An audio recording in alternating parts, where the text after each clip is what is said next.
We will be broadcasting on Twitch, Facebook, and on YouTube. We have that going on right now. Everything is up and going. So let me go back. And now, by the way, I want to let everybody know that Facebook did something. They cut me off. I'm not lying. They cut me off. I was not able to post on any of my on my main page, my personal page. I wasn't able to post. They say by noon I'll be able to post today. I don't know what I did, but they let me post on my Facebook page with WSN Radio and my other one with DJ Ron G. I put all posts on there, no problem. As soon as I post something on my personal page, denied. This is the reason why. And then I looked, I couldn't find out the reason why. I have no idea what they did to me or what I did to them. Yeah, I told somebody that. Who I tell you? Oh, I told Martha Rice that. She said, "You know you did something." I said, "No, I did. Come on, Ron. I know you. You did something." Honestly, I don't know what I did. They won't tell me what I did. And that's crazy. But that's all right. We got other platforms we're going to be on. Coming up, we're going to be on Instagram and Fanbase. We're getting everything set up for that. And Spotify. Spotify only let me do audio and no video, but that's okay. The word's gonna get out. So just like the song earlier by Charlie Wilson, Babyface, and them right there, ain't no stopping us now. We're gonna keep on pushing through. Cause that's what it's all about. I love when things get in my way. It's like a bump on the road. I just roll over and keep on going. I'm not gonna sit back. We talked about that yesterday or last night about woe is me. You don't have no time to sit down saying woe is me. You need to get up and get back. Just like riding a bike. You fall down, get back up until you get it. There's no woe is me out there. Who's gonna feel sorry for except for yourself? I mean, to a certain extent, it depends on how bad it is. But I also told him last night, it was funny how people make goals all the time. And I said, I threw goals out of the way. I said, what you mean by that? I said, I threw goals out of the way. I just went on and said, I replaced goals with opportunities. So the opportunity is there. You're supposed to go for it. Isn't that like a goal itself? Opportunity? Sometimes opportunity is there for people, they don't even see it. But anyway, let me get off my soapbox. It's 30 minutes after the hour. We got Mr. Joseph Lee all the way from Japan. Good morning, sir. Good morning, konnichiwa, and all that good stuff. Yes, sir.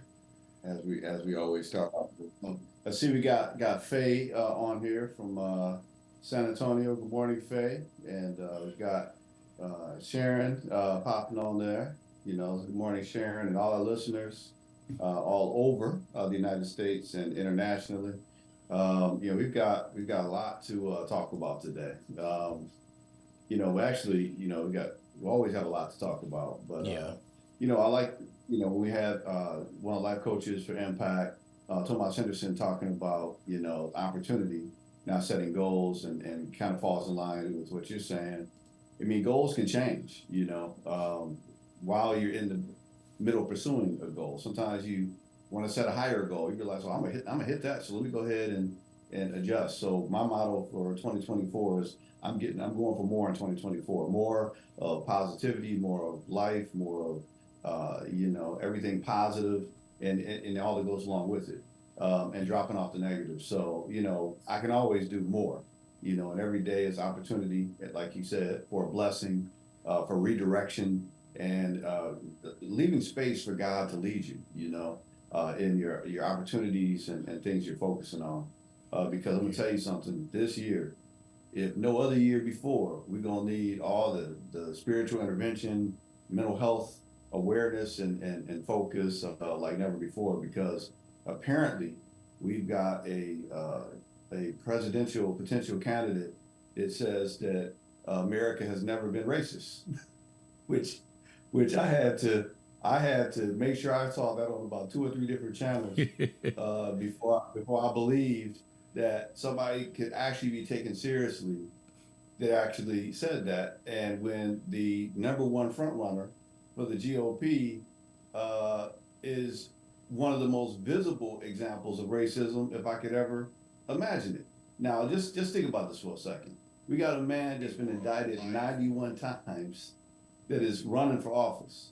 Now, you tell me any person of color that would even have a chance at standing with odds like that to run and not only get almost 50% of the nomination of a major party in the United States. Now, if that's not an example of racism and prejudice, I don't know what is. So, how you can even utter those words and how you can spin that is completely amazing to me. So, I was watching Nikki Haley, and I just had to say, that's what I think is sickening about politics. People will say whatever they want to say to get these votes, to get a bump in the polls, whatever. But I think that's particularly dangerous. And from a mental health standpoint, there's this thing I want people to look up. It's called moral injuries. Moral injuries. This is something similar to PTSD, but I think we might have talked about it in the last show, but I think we want to talk about it again. It's one of these concepts where you talk about, people of color talk about this all the time. We joke about it, but it's kind of one of those things you joke about to kind of laugh the pain away. Like when you walk into the mall and, you probably making 3 or 4 times the person that does this, but they clench their purse, when you walk past and you look at them like they're crazy, right? But they're looking at, they don't even know, they want to act like they don't know what they're doing, right? Moral injury. I never forget, I was at college and I had a brand new car, at that time, and this lady was in some ate up, rusted out vehicle, and I didn't even know it had power locks. But when I was walking to my car with my groceries in both hands, she locked the door and acted like, uh-oh, and it was just my car and that raggedy truck. And I was like, lady, there ain't nothing in your truck, including you. I'm sorry, I shouldn't have said that. But anyway, that I was interested in terms of you had to be in danger of. There's nothing you had to try to do there in that situation. But it's that type of stuff. And then the couple, somebody that supposedly has now a large majority of potential votes coming in third place to somebody that came second place into somebody that said, we're talking about Ron DeSantis to kind of make it clear that he had the nerve to say slavery was good, had some good aspects to it. Yeah. So you got to look at the buzzwords. You got to look at the moral injuries that are going out there, and people of color that are watching this, going, okay, what is the real motive, and what is the real target you're trying to attract with that type of nonsense? What are you really trying to say? And you really think that that's gonna resonate with everybody? No, it's not gonna resonate with everybody, and they know that. But see, what's interesting is that when you look at Nikki Haley's own history, she contradicts herself because she actually said a while back that her dad was racially profiled, and the police was called on him just for shopping, in her home area. So you got to look at people just saying anything to get a vote or to get bumped up. But yeah, I've grown up in South Carolina, and I know something about South Carolina. I served there, Fort Jackson, South Carolina, and you go too far off into Columbia, trust me, or Lexington in particular, you're gonna run into some racism. Had an incident there myself, right? So where I had actually it paid me well, it paid me about $2,000 thanks to a company that rented me a vehicle, and then somebody got into it with me because they wanted to charge me more than the 1995 or 1999 that was on the truck. But when I figured out what the problem was, he confirmed it and wanted to fight. Now I was active duty at that time, and I couldn't fight a civilian without getting charges. So he wanted me to meet me outside. I said, "Yeah, I'm gonna meet you outside." And I called the state police, and we all met him outside. And I pulled the tapes. You know what I'm saying? So that's how you deal, and Yeah. then sued that company that had to cut me a check for about $2,000. So I think I made a profit in that sense, and I thought I taught a lesson at the same time. But I think you just have to understand when we deal with racist people, you're not dealing with the brightest lights on the tree, right? Or people that are trying to hide racism. Look, I don't know who you're trying to fool by saying something like that, but you definitely showing who your market is, who you're trying to attract. And I just like her to explain herself a little bit since she's trying to run for office. And I don't really care to hear anything from DeSantis. I think I've heard enough because of who he's riding the coattails on. And it really says it's a sobering moment in our country, when we have to continually hear garbage like that and then block it out, right? So I heard the comment. I don't want people to dwell on it too long, but I do want people to understand who these folks are, how the tone has been set by who the front runner is of GOP. And, it's opened up a sickening part of our country's history, and those things are being embraced now. We can say things like racism didn't exist. Well, then what the heck would you call slavery? What would you call redlining? What would you call Yeah. racially profiling? What would you call the disparities of people of color? What would you just call moral injuries that are being documented and being laid out? That we talk about, every time you have credentials and you're working in a job and you have to constantly, explain yourself or explain your credentials, explain, why you're in a particular area. If you buy a house in a particular area, why you have to worry about the police that pull behind you. And I can tell you that because now I had to deal with it, but I also have been in an area now where I don't have to deal with it. So I can tell you the type of moral injuries that are going on a constant basis. So when you say ignorant things like the United States has never been a racist country and don't want to admit why we fought the Civil War, the rest of the world knows why we fought the Civil War. Abraham Yeah. Lincoln knew why we had to fight the Civil War and said so, and said things like we cannot continue to live in a country and be taken seriously as a country internationally or a world power and have this horrible atrocity called slavery. Slavery by itself, I think, would define that, but then say, we've made some progress. Nobody's saying we didn't make progress, but you cannot make progress and deny the past, period. You can't. Yeah. That's how you go backwards. And anybody that says that is going backwards. So when you say make America great again, let's make America great for everybody. Now, not again, but now. And the only way to do that is recognize what has happened psychologically, emotionally, to folks, people of color, and just say, hey, the comment we heard what Donald Trump said about the shooting in Iowa. Oh, we just have to get over it. Yeah. Like I said last week, we're still getting through it. We're still getting through racism. We're still getting through, actions and inactions of politicians and people who are, putting things out there that we have to deal with. But I will say this: I talk on a daily basis to youth that give me hope. I talk to people that they see it. They see the nonsense. They see the denial of research and facts, and it's going to be a time when all this stuff, I think in the future is going to be harder to justify. Like I said, when I provided services over there, where Robb Elementary, the area there where Robb Elementary was, I was talking to some folks. And you saw the numbers. I think we talked about that last week. There are 360,000 youth that have been exposed to gun violence. All of these folks are potential voters, and I think they're going to have a little different spin on gun control legislation. And we've already starting to see, certain weapons being outlawed and this, that, and the other right now, right? So Yeah. I think we're going to get there eventually, but we got to get through this period of denying reality, denying reason, right? And I had an interesting conversation today with a person that was talking about a young person that was looking at World War II veterans and how they became who they were and what they were, fighting against. And the similarities were shocking.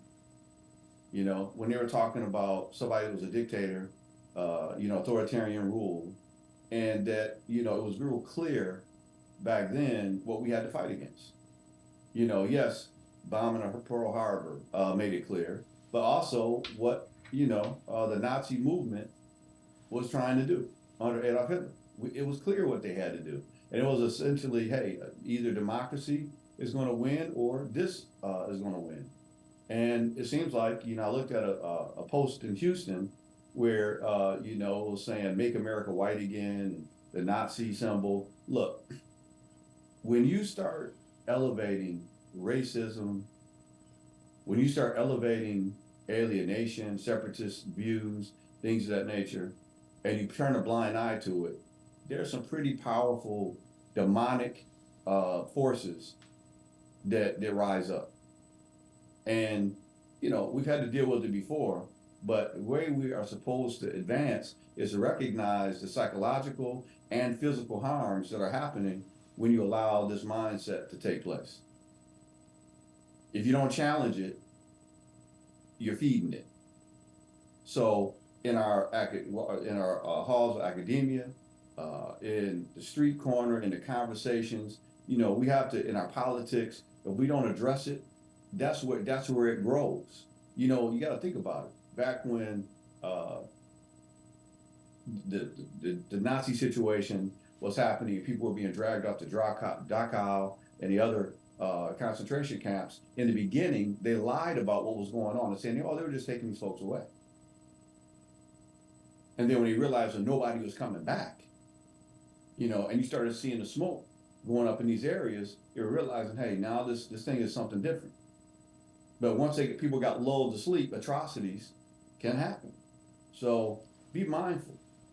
We have to be mindful of people trying to change the narrative of history. And to me, that's a psychological harm. We don't talk about mental health, but not in the way that people are thinking about. When you deny history, that should make a lot of people feel alarmed. When you try to change the narrative, and that's what I think this most sickening and dangerous thing that the GOP is doing right now. They're trying to change the narrative. One of the things that you have to watch and be mindful of is they're trying to pull books Yeah. out of school. And look at history. Where was the last time they tried to pull books out of schools? Nazis did that, and they burned them. We got a politician now. I'm not going to say his name. You know his name. Talking about, or his attorneys talking about possibly killing rivals and it being illegal to do that. Yeah. What country is that? That United States? Come on now. Listen. When's enough gonna be enough? You know what I'm saying? The fact that certain people can still even be that it even has to go to the Supreme Court is racism to me. Is entitlement. Thank you. Entitlement. Yes. That's the word for the day. Remember in Sesame Street where they have the word for the day? Yep. Well, the word for the day is entitlement. How much entitlement are we going to give a known criminal to have a shot at the reins in the highest office in the United States? How long is it going to go on? Every person that's incarcerated right now has got to be losing their mind. Some people are in jail for the rest of their life for 1 or 2 felonies. We got somebody running for office with 91 potential ones. Entitlement. Then we got somebody vying for the vice president. I mean, they're saying they're vying for to run against the president, but let's just be real. They're running for vice president right now. The attempt to be vice president was saying that slavery was possibly, there were some good traits about it. And then the other one is saying, no, the United States has never been a racist society. What planet are these people from? Because I know they're not from the United States. Can't be. Can't be.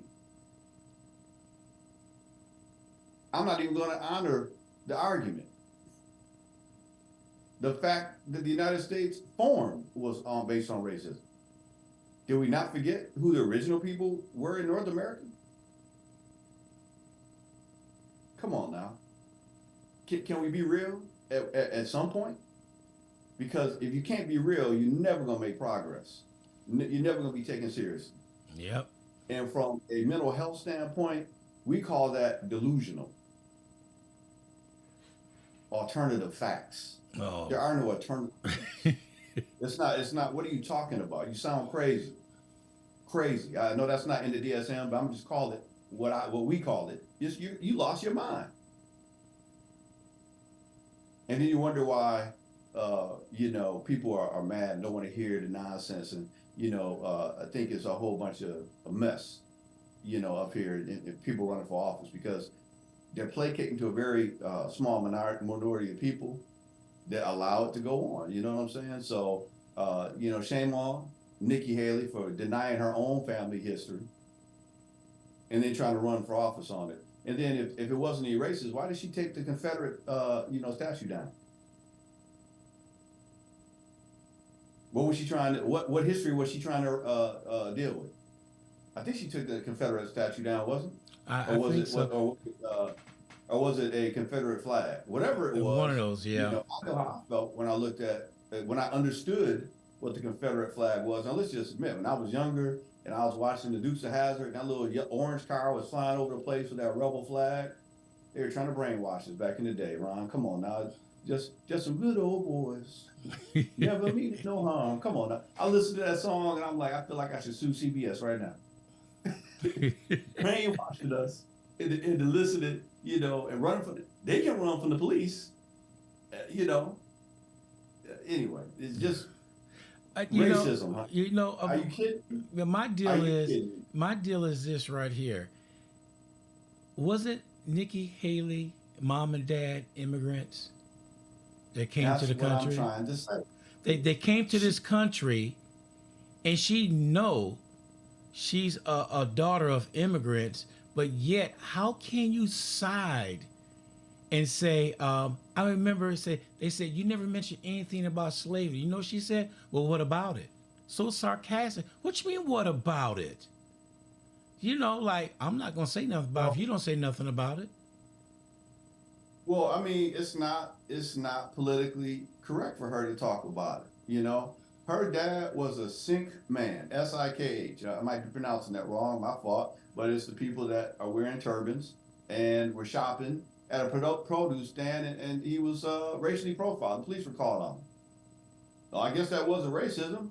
What was that? They just thought he was, wearing a turban, and that was enough. They had to call the police on him. I mean, what did he do? Was he stealing something? Or was it because of the color of his skin and because of what he had on his head? That's racism. Call it what it is. Now, you can't say that your family was a victim of racism, but then there's no history of it. Stop it. Just stop. You know what I'm Yeah. saying? I can't take you seriously. Stand on what you believe and say what you mean. If you can't do that, you don't have a position in politics. It's just more of the same garbage that we have to deal with, or we don't have to deal with. And that's what needs to be out of Washington. That mess. So that's my soapbox on that. I gotta say it. I know my family personally know the effect of racism. We got a whole neighborhood that fought it and won. The Yeah. redlining in Grand Rapids, Michigan. Then my grandfather, Dr. Franks, Mr. Triplett, J.E. Adams, we broke the red line. If that's, if you know what redlining is, it was a systemic practice of keeping people of color in a certain geographical area. It wouldn't allow them to build or sell houses outside of a certain area. That's racism. That was in 1965, not too long ago. Now, did something magically happen between us now and then? Yeah, it's more illegal to do it. Well, come on now. You mean to tell me that there's no illegal practices in despair? We'll just check the report that came out a little while ago about how the difference in when a black family sells a house and the same house is sold by a family that's not black, that's Caucasian. Difference in same house, same property, same address. So one of the practices is if you sell the house, you better pretend like it's not you. You better get somebody else in there to show that house. If you want to make a profit or make an adequate profit, that's not racism. You better believe it is. That's current. So I guess they're right. It's not a history of racism. It's still racist right Racism, now. right? So I guess in that sense, call it like it is. It's still racist. We still haven't dealt with the financial disparities, the things that have gone on since slavery, the psychological damage that we're still dealing with, moral injuries that are still going on. And it's not going to get better by denying it. I don't know any medical or psychological issue that is still medical that it gets better by ignoring it or denying that it's there. Now, if I remember right, there are some folks that were in the GOP that tried to deny that COVID was going on, and what happened to them? Yep. Did you see You that? have, Did you see you that? saw it. Yep. Did you see that one lady? This white lady had a whole crowd of white people, and she said, "I want everybody to raise your hand if you would trade places with any black right now." It got quiet. Said, "Maybe y'all didn't hear me. I want y'all to raise your hands if you would switch places with Black America." Nobody raised their hand, and she promptly said, "You're part of the problem. You know what's going on, but you're not saying nothing about it." And Dave Chappelle said it best. You know, he said, well, I forget the exact joke. I don't want to mess up Dave Chappelle's joke. I am not a comedian. That is not my profession. However, I thought that was really enlightening in a psychological point. First of all, you got to understand that Dave Chappelle is a genius, comedy wise and otherwise. But I think he said something to the fact, oh my gosh, it might have been Chris Rock. I'm sorry, that wasn't Dave Chappelle. That was Chris Rock's joke, where he said, and Chris Rock is a genius too, just a different genius. And I want to get these jokes correct, but Chris Rock said, "Ain't one white person in here that want to change place with me, and I'm rich." Mm. It was said in a funny way, but Yeah. it's real. Now I'm sure Dave Chappelle. Now if we're gonna talk about Dave Chappelle. You want to see something funny? Look at the joke. Look at the skit when he was a black Klansman, Yes. but he was blind. Yep. And there was another segment on his show that started with the N word, and some people were offended by it. I thought it was hilarious. It highlights, that thing that doesn't exist, racism. And how we perceive things that happen, you know, when we're not around, and then when one of us come around. And you know what? Come on now. There's some truth to that. That's what makes it funny. But we don't want to talk about it. We don't want to talk about it. So go back and look at some of them Dave Chappelle shows and Chris Rock shows, and look at, what we laugh at and try to get the message out. But see, I'm not going to tell the jokes. I'm just tell it like it, like my boy Bernie Mac used to say, T.I. is, how it is. Another comedian to go back on was Richard Pryor. Come on now. Richard, what did he say? He went down to the courthouse to see. No, that wasn't Richard Pryor. That was Richard Pryor. That was Richard Pryor. No, that was Red Fox. Now that said was what? Red Fox that went down to the courthouse to find justice, and it was just us. Yeah, and Richard Pryor said it too in one of his skits. Yeah, he might have said it too. Yeah, but that was Red Fox joke. So you gotta look at it. There are comedians that literally have built their career on something that apparently didn't exist. If you listen to Nikki Haley. Now that would be funny if it wasn't so sad. Yeah. But I'm gonna laugh at it, but I'm not gonna laugh at it. It was laughable because it was so ridiculous that you would try to say that to get some votes. And you coming from a family, you of color yourself. Mm-hmm. But I think that's one of the criteria for that party. If you're gonna run, you got to deny yourself. Who was the football player? I can't even think of his name right now. That was running for office. It was promoted back in the day, back not too long ago. What was his name? Herschel Walker. Oh, what's his name? Herschel Walker. Yeah, that was his name. Where is he at now? Nowhere. They can't find him. They just used him as a pawn. would you please look at history? Please look at history and look at what happens. Michael Steele, when he was the head of the Republican Party, now he can't say enough against the Republican Party, but he was ahead of it. Yeah. Right? But he can't say enough. Now when they got done using him, threw him out, he's not invited to the country club no more, you know? So just understand what you're dealing with.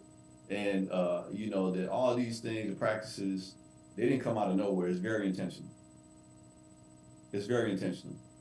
And the whole reason why we have who we have leading the Republican Party right now is very intentional. And if you got to be blind not to see what's really going on, you're not fooling nobody. Nobody's fooled about the intention, make America great again. You can't do nothing, man. You can't do it.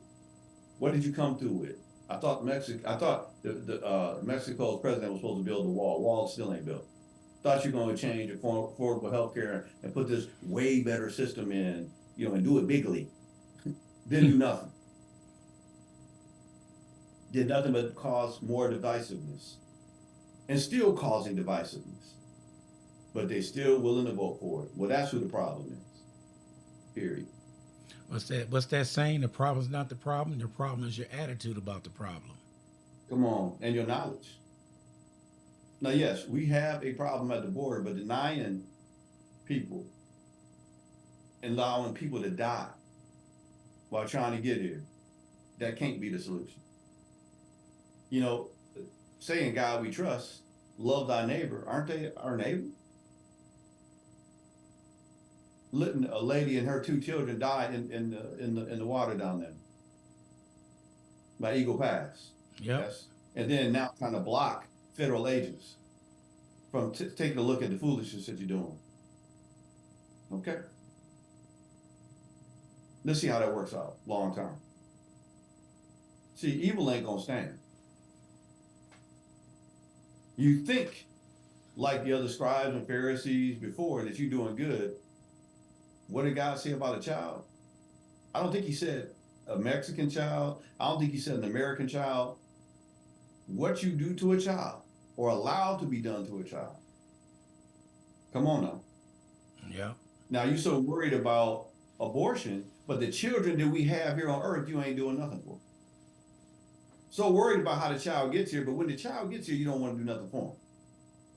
And you think God is smiling on that. Okay. Keep believing that. Keep believing that. You know what I'm saying? So, if you want to keep it real on the show, if you want to call in, if you want to debate this, you know the number. Let's run it. Yeah, But you better know 210. something about Montesquieu. You better know something about Montesquieu, Spirit of the Laws. You better know about John Locke. You better know your Madison papers. The Federalist Papers. I'm sorry. If you're gonna come up in here and talk some stuff, maybe, or because I'm gonna show you. This is what you said the country is. Yeah. So, let's talk about it, or let's not. You know what I'm saying? Maybe it's good that they don't call, Ron. I mean, because they can watch Fox and live in that delusional state. See, the thing I know about people that are delusional, they don't really want to, that are really delusional and are happy with their delusion. They don't want to know the truth. Yeah. They don't want anything that's going to challenge their version of the truth or their alternative facts, because they spend a whole lot of time trying to brainwash themselves into believing it. Well, And there's one here for you. There's no better lie than the one that you want to believe. so true. I'll let that set in. Yeah. So There's no better lie than the one that you want to believe, or the one that you've been telling yourself, and then you have a politician that echoes the lie you've been telling yourself, and like, oh wait, he thinks like that's a confirmation of the lie that I've been telling myself. Yeah. But anyway, if anybody want to call in, the number is 210-461-8034. Yeah. So, Hey, but don't call me no nonsense now. If you want to debate and have an actual discussion, if you have an alternate view, feel free. The door has always been open. The line has always been available. But you know, do your homework before you call it on. Yeah, you're not kidding. Don't Do call your in. homework. You know, the sad thing about Because it Ron, hey, is, Ron a bully. I've seen Ron in action. And no. you know, those of y'all that were there at Ball Hogs, I'm gonna call it out, man. Oh And that yeah. politician came in, Oh that yeah. politician came in here running for Boy, office. boy, I'm sorry. I could not hold my tongue on that one. And listen, and now I know why they call it running for office. Because Because you're running. he he was trying to run up out of there, man. Once he realized that, oh my goodness, boy, boy, the Brooks family, my brother and my sister, boy, we laughed so hard about that. I don't think I ever seen you that mad, man. I looked over there at the DJ box, there was smoke coming off your head, man. I Oh said, man, oh, this guy, he was talking trash. yeah, he was talking all kind of No, no, noise, you man. can't come in and change the narrative and start talking about somebody and don't know what's going on. It makes so bad. He just moved here not too long ago and gonna try to tell us what we. I tell you what you need to do is you step on out of here. I don't know, man. You know, I don't know. I'm the nice guy. You got to watch Ron, man. If you come up in there with some nonsense. Let's not. Well, see, you the nice guy because you say it in ways that people say, "Did he just cuss me out?" You know what I'm talking about, Joe. There's a way with words.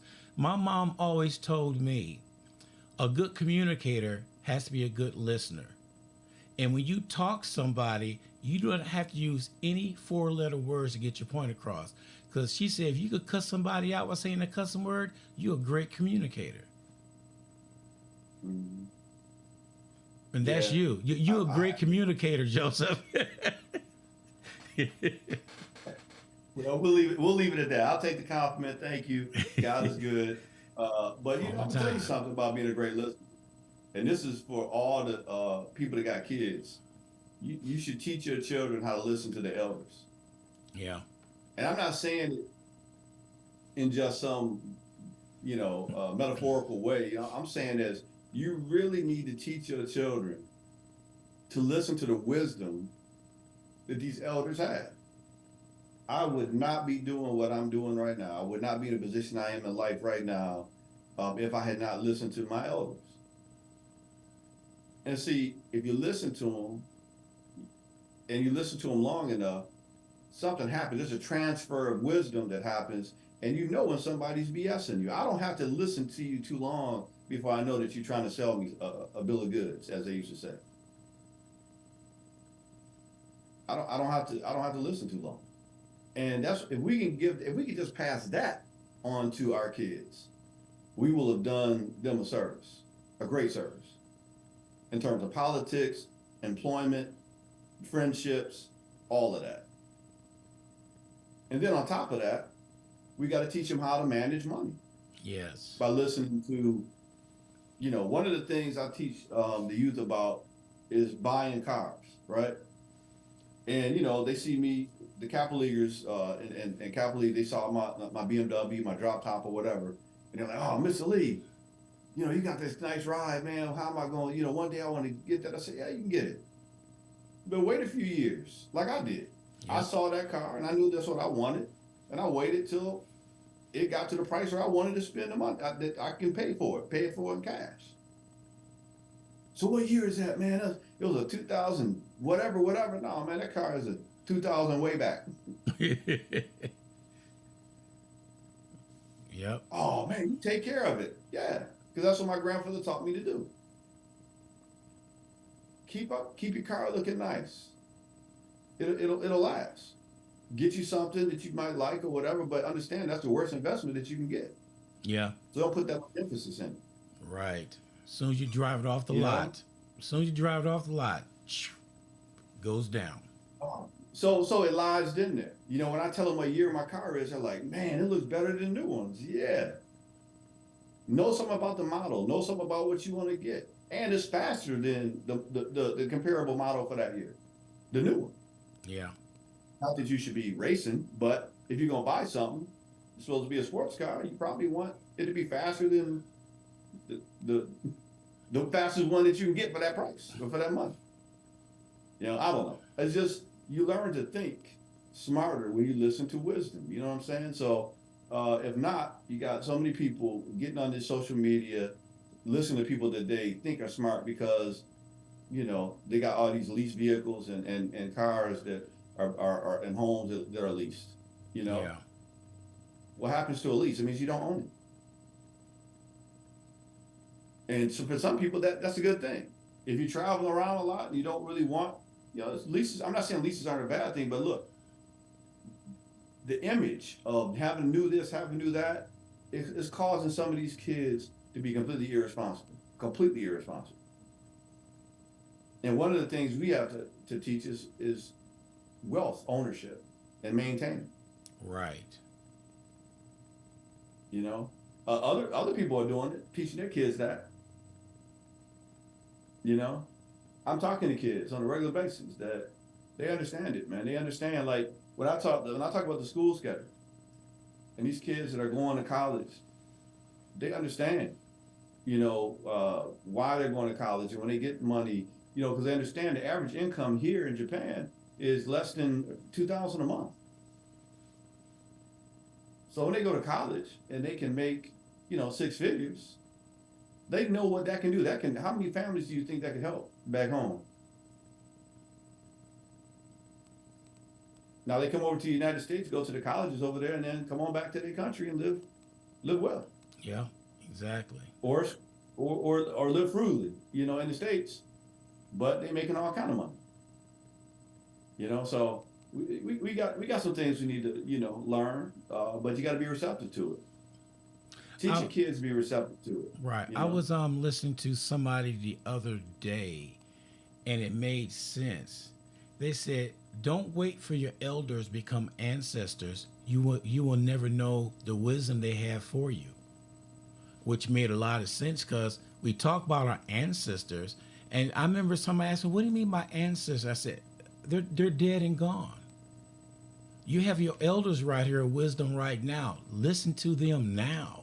Don't wait for them to become a ancestor." You say, "Man, I wish I had talked to them then."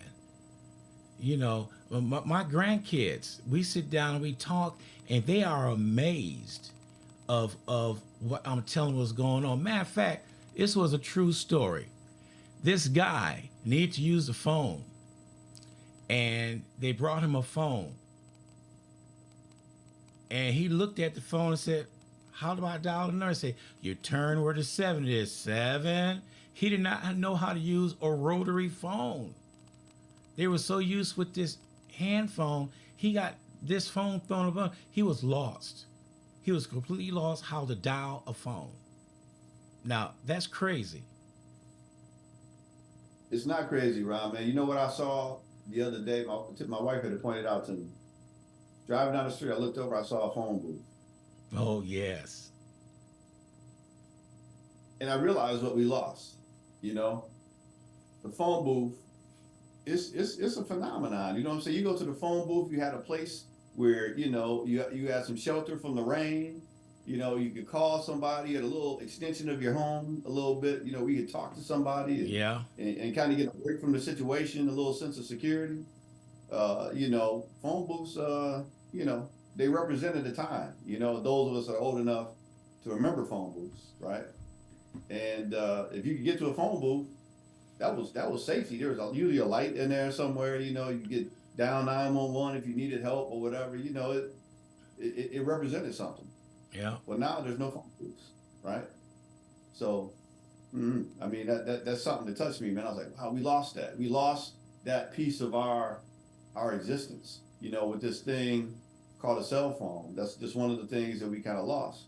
I remember I was at right before I left San Antonio. This is kind of funny. God bless this older lady. She was looking at her phone, and I could not figure out. Like we were sitting there in line, and she was just sitting there. She kept looking at her phone, and she kept looking up, looking around, like she wanted to ask somebody for help, but she didn't say anything. I didn't know if she was getting a little turned around. And when I finally got up to her, she hit me with the young man, can you help me? And I said, yes, of course. What? Anytime a senior lady asks you, young man, can you help me? What's the response? Yes, ma'am. Yes.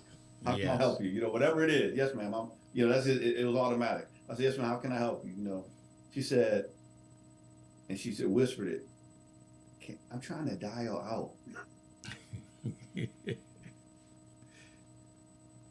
Oh man, I was trying my best not to laugh, Ron. She had so many apps on her phone, and she was older. She forgot the one to actually use the phone, Yeah. like the call. And I said, "Oh my goodness, man, we are in that world right now where we have devices that we don't, that our seniors don't even know what they got in their hand." So she's trying to call her daughter to get the right address on this package, but she can't even find the actual phone button on her phone. Phone. Yeah. So God bless. I showed her. She's like, "Oh, thank you, bless you." I'm like, "Man, just maybe move your apps over and have the phone, just the phone on Yeah. this Right screen." there. Right. She said, and she looked at me like I invented the wheel, Ron. Like she looked at me like I just told her the most brilliant thing ever. Like, wow, I can do that. I can move the phone tab over here, and then I can. This is really all I wanted to do was use the phone. So anyway, it's just amazing how we become prisoners to this thing. And you know what? I'm getting more and more like that person. Because I'm trying to find apps and try to find what I'm trying to find on the phone. Half the Hmm. time, I got to give myself 30 seconds to find. I just go through and just delete stuff. I don't want to use this. I don't even know what I this do the is anymore. same thing. Yeah. I just got to go through and I swear some of this stuff keeps coming back. I don't even know how. It's like when did this come back? I don't even remember using this. You know what I'm saying? So I I don't know, remember. I man. remember it was this older gentleman. I was somewhere, and I was telling him about the radio. I said, "Just download the app." He said, "An app? What's an app?" So I looked at it and I said, "Well, come on, let me show you." So I went on and did a search, found it, put it on this. You mean I could put anything on anything you want if there's an app for? But explain to me, young man, what is an app? Well, it's an abbreviation for application, but it's an app on there that let's say you like you want to see the news. Well, what's your favorite station you watch? Well, I watch CNN. I said, okay. Did a search CNN, put it on there. So what does that mean? Tap on it. Oh man, I can see this anytime I want. He was like a kid in a candy store. You know? Listen, man, it's a trade-off. We can help seniors with technology, and they can You can help help us with us. life. Thank you. They could tell us what we need to know and all that. I mean, God forgive me, but I had some fun with my grandfather with technology. Back then, I'm showing my age a little bit, but this device came out called the clapper. I don't know if you remember this thing, man. Yes. So my grandfather was getting hard of hearing, right? And I got him this clapper for like Christmas or whatever because I thought it would be more convenient for him, so that we wouldn't have to go through and cut the lights out and all that. And I was in the living room, doing something, playing something or whatever, playing some music, got a keyboard in there, and I could see into the back porch where he was at, and he had to have his TV up real loud, so you already know what was going on. Every time his show came on and he started clapping, the light would go on and off, right? So I could hear him getting mad, like, that boy. I'd be like, so every time they would clap on the TV, he would have to clap. He cut the lights back on. Yeah. Did you do that I'm on sorry. purpose? You do that on Yeah, purpose? that was on purpose, man. I'm sorry. he, he, he would get mad. Anyway, I'm sorry. But hey, But he used to get me too, though. He yeah. used to get me too. I remember when I was in high school, he would get me up at 4:30 in the morning, uh, playing some crazy music. Bill Withers, "Lovely Day," and to this day, man, I think of my grandfather every time because I swear I used to hate that song. He used to hold that note, I swear, until the next day. Mm-hmm. To get me up, to go to weight training in the morning, and all that type of stuff. But that's the type of stuff, the fun you have. You know what I'm saying? When you got seniors, he would just let me know, hey man, I love you. You got to get your butt up and go to this weight training. Yeah. So I had to give him the clapper. So he'd be sitting there clapping all night, Yeah. watching his shows. And, But and hey, it's just technology, man. There's always this funny thing when you're dealing with the seniors. yeah. We No, try to help them out, yeah, man. it was one moment I remember I had to go to Chicago, Illinois to help my uncle move. My other uncle came along and we had Big Mama over there. She was a little Big blind, Mama. could hardly see things. Well, as we moving things, one of my uncle said, "What we gonna do with that antique in the corner right there? We gonna move her too?" And I looked, I said, "What antique you talking about?" Talking about Big Mama, right? So everybody laughed. Big Oh, Mama just sat there like everything's okay. But she sensed that he came real close. She grabbed him by his ear, broke him down to the ground, would not let go. I said, "How's this antique now?" But it was mm, funny. yeah. She couldn't see, but she had that sense that he was close. And she had a sense of smell that was Wow. out of this world. And he got close. I said, "Hey, Butcher, Wow. you gonna do that again?" He just shut up.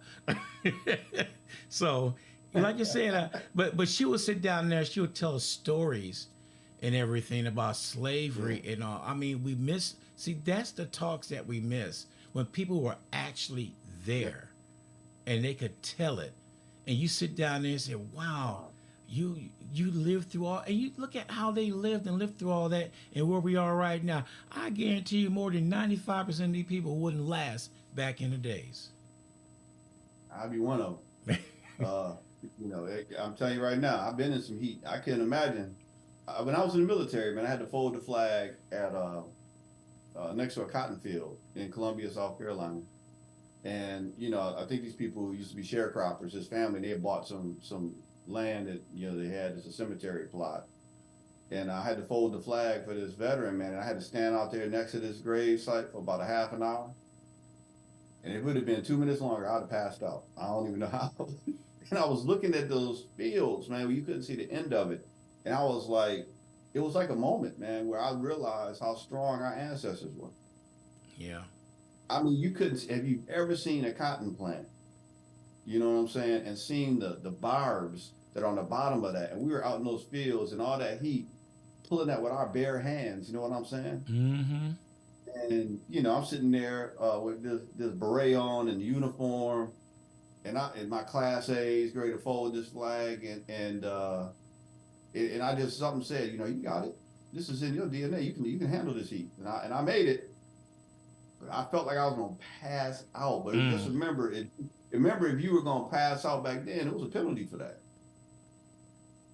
You better not pass out. You better figure out a way to keep standing up, and we made it. We made it through that. Yeah. So that's why when I look at my youth and I look at how genius we had to be to survive those hardships. But if we don't talk about it, that's why I hate that people are trying to erase history, because you erase our resilience. You're trying to erase the horrific situation we survived and the lessons on how we survived when you try to take away history. I get this lesson a long time ago where they were like, "Well, Joseph, why don't you consider yourself just black?" I said, "Well, black is cool. You can call me. I'm not going to be offended. But I consider myself African American. Why? Because I said, if you don't consider yourself African American, you deny all the people that died in the Middle Passage. That's how a lot of us got here, was through that Middle Passage.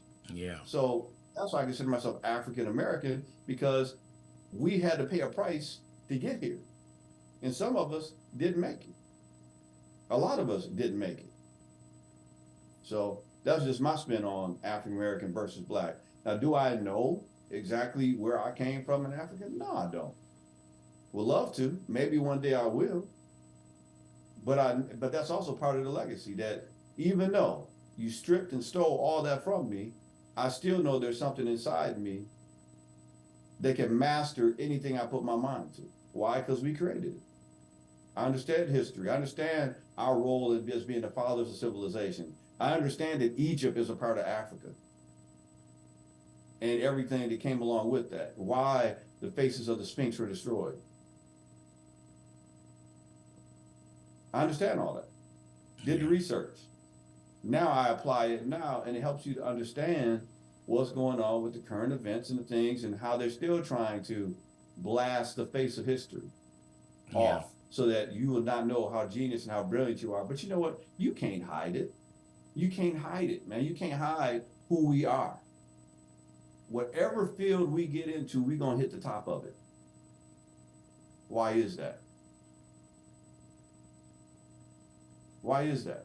Not saying that we're superior beings than any other race or anything like that. I'm not saying that, but I will say that look at where we came from, look at what's held against us, and look what we still rise to. Call it what it is. Yes, we still have troubles. Yes, we still have struggles. But look at what we have accomplished with all the things that have been put in front of us. And you're Yeah. trying to get people like me to teach resiliency. Some of us have it in our DNA. And we need to be able to let that young man or young lady know you can make it. Why? Because I made it. And I know a whole bunch of other people that made it.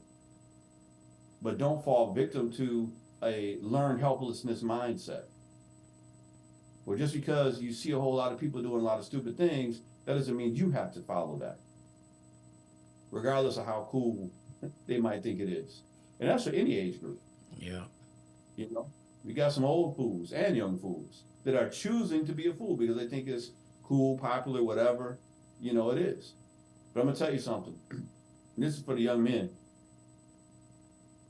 There's gonna be a time when you're gonna need somebody to have your back. That's gonna be there for you when you get sick. So think about that.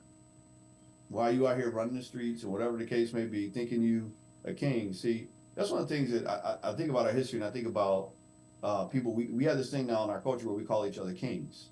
And I think it's, you know, a nice notion. But if you call a king somebody a king, I think they need to meet the requirements. So a king actually, if you look at the definition or look at the meaning of pharaoh, pharaoh means you come from a great house. If you can't pay a mortgage, how are you gonna be a pharaoh? True that.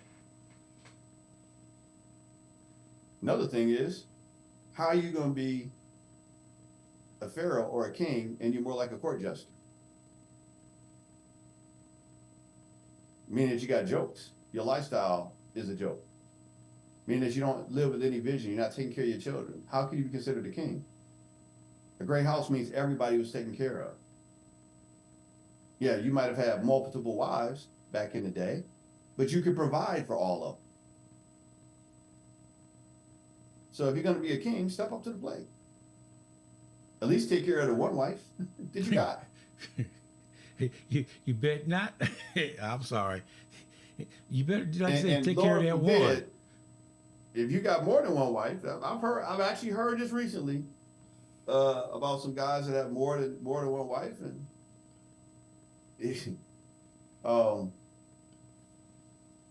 they're doing it because bills are hard and they want to have multiple incomes. That doesn't sound like a king. That sounds like a pimp. Yeah, I get ready to say. I mean, that's what I didn't make the rules or the definitions. I'm just talking about what, you know. Now, let's talk about that word pimp.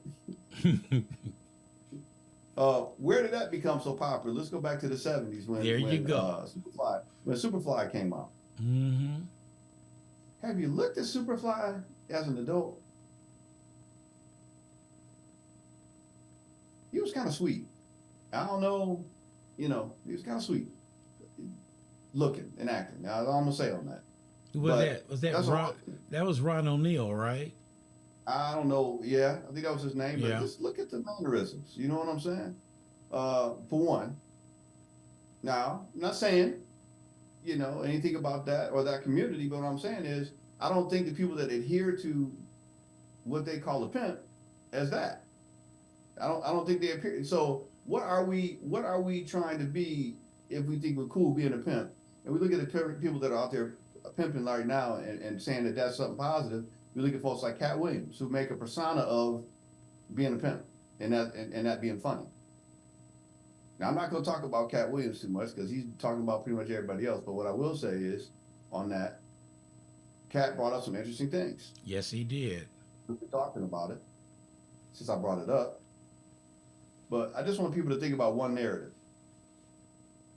Yes, Cat Williams probably told a lot of truth. But at the end of the day, Cat Williams also attempted to and possibly started to try to tear down other black men. For what? For what reason? What was the end game of that? Or is that still the same thing? In his attempt to be real and keep it real, did he just continue the legacy of what other black men have done to other black men throughout the history of the United States? Anybody think about that? Is anybody saying that narrative? Love Cat Williams, but I don't love everything about everything that's going on. And instead of tearing each other down, one thing I learned about the Republicans is they sure know how to support each other, don't they? How Yeah. long did Santos stay in the game before they ousted him? Who was blatantly lying about everything. Yeah. But they didn't just out and out call him out and throw him out, right? But we always have to find a way to tear each other down instead of building each other up. Yep. A legacy from slavery. So call in. Nada says something, talk about it. But there is a certain person I'm going to remind you of that before you call in, you might want to read the Willie Lynch letter before you call in, and see if that didn't fall somewhere in that analogy. Yeah. See, that's probably going to stop people from calling in because they don't want to seem like they fell victim to the Willie Lynch stuff. But you want to keep it real, I'm going to keep it 100. And then I think Corey Holcomb showed a joke that he stole. Cat Williams stole. So you got to be careful when you throw rocks at people, because one can come back on you. I know my past probably has some rocks that you can throw at me. I mean, nobody on this earth can say that they didn't do something. That's true. Or have yeah.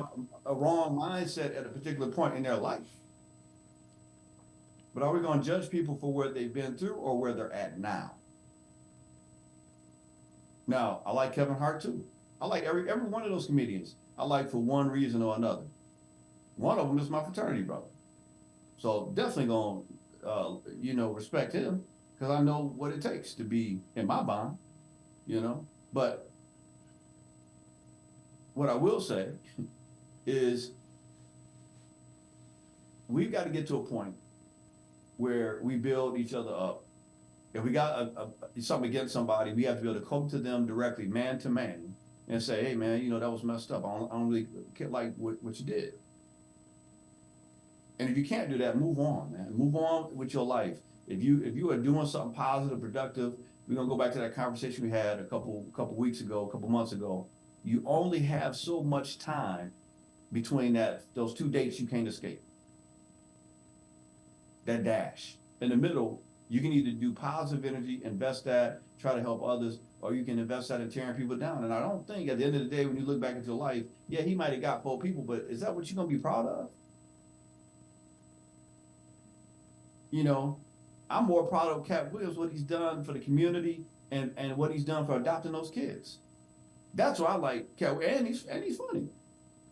But you don't have to tear down another person to lift yourself up. Stop it. You stop exactly. it.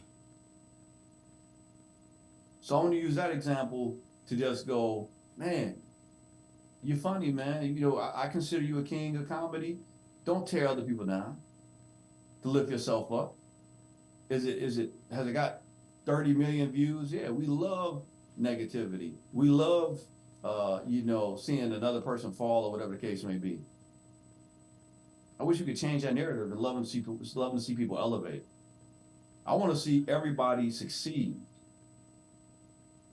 Then you don't have as much hate. Yeah. See, if everybody's at least doing well, there's gonna always be some jealousy and want more, but I don't know. I ain't never seen a hearse, but I've never seen a U-Haul behind a hearse. So how much do you get that really means anything? Or do you enjoy the quality of the things that you have and enjoy the life that you have? As long as you can maintain and pay your bills and all that type of stuff, as long as you got a certain level of success, then that's what I think we go for. If you want to make yourself happy in this life, learn how to be happy with the life that you have. And if there's some deficiencies in it, that's what you need to focus on. And you don't have time to worry about what this person got, that person got, who's getting on your nerves. Wasted energy. The only thing I focus on is if something's in the way of my goal and opportunities. And then I'm gonna spend more energy figuring out how to get around them, get over them, get under them, or get through them. But I'm gonna get past that situation. Yes. I'm never gonna get under because, I just don't play that type of game. I ain't gonna lower myself to nobody's level if they're below me. But what I will do is go through you. Rise to the occasion. Yeah, the military taught me always forward. So yeah. shout out to my so if I can't get around you, I can't get over you, I'm gonna have to go through you. That's just how it's gonna go, and I'm gonna get there, one way or another, because I'm not gonna stop unless I stop, and that's it. So and you don't have to do it by tearing somebody else down. I got people I could have tore down to get to where I got to, but at the end of the day, when you're tearing somebody down, they're gonna fight back, and then you're gonna waste your time, man. So I look at Kevin. I remember Kevin Hart's comment. What did he say? He said he's gonna focus on this new movie Lift. I don't have time. I'm not gonna. He said, "What do? Do you participate in the circus or do you just watch it?" I was like, "Good comment." Yep, that is. Good comment. He gonna focus on, and then he took that situation and promoted his new movie. I was like, "That's what I'm talking about." Mm-hmm. Take all that negative energy and flip it to promote your new movie. There you go. On Netflix, which was pretty entertaining. Lift, was pretty good. So if you get a chance, check it out. Like to promote Kevin Hart, because that's how you deal with haters. That's how you deal with opposition. You turn it to your advantage and keep it moving. Yes. That's it. Yep. Keep it moving. Like, didn't you say that earlier today? And I think we had our time, right? Where we at? Oh. We just passed 4 minutes. So we've gone full circle talking about keeping it moving. That's what we're gonna do. Keep it moving. Yep. And hey, I got to avoid another Ron question. And you know what? You said that Martha was on Tuesday. Yesterday. Shout out to Martha. Yeah, she was on, and we looked up. We were 17 minutes after. I said, "Are you taking Joseph's place?" Hey, look, I'd be more than happy to give that reign to Martha. She can go over like at any time. She has a wealth of knowledge, and I consider her a key part of the Impact collaboration team. One of the life coaches there for us, and she's got her own thing. Check her out. Yeah. And she's got her own podcast, and this is what I'm saying. We all grow, we build. And we're going to continue to create that synergy and help folks. That's right. There's two ways to win. You can win as a team, or you can try to win individually by tearing people down. At the end of the day, if you've torn everybody down, you get across the finish line, what have you got? A sad victory. Yeah. If you want to even call it that. But when everybody wins, hey, then I got some people to celebrate with. That's right. And that's what I call a win. You know what I'm saying? That's what I call a win. So on that note, your actions speak so loudly, I can't hear a word you're saying. So let your actions say what your words should say, and you'll be all right. All right. Joseph, once again, we appreciate you, the things that you do, the things that you say. And I will have to give you a call in a few minutes to go over some things with you. Good. But I'm going to call before you go to bed, because I know it's what? 11:30 over there, 11:30, 10:30? 11:30, man. 11:30. So I'm about to start winding it on down. You one of the few brothers that can call me this late and don't go to voicemail. So I'll stand by. Everybody else? He does the same thing to me too, so it's all good. It goes both ways. All right, brother. You take care and say hi to your wife and your lovely daughter. And you just say to your family and to your wife, and we'll keep it moving. All right. And tell Glenn I said hey. All righty. All right. Appreciate you. All right. All right. Yeah, Goodbye. bye-bye.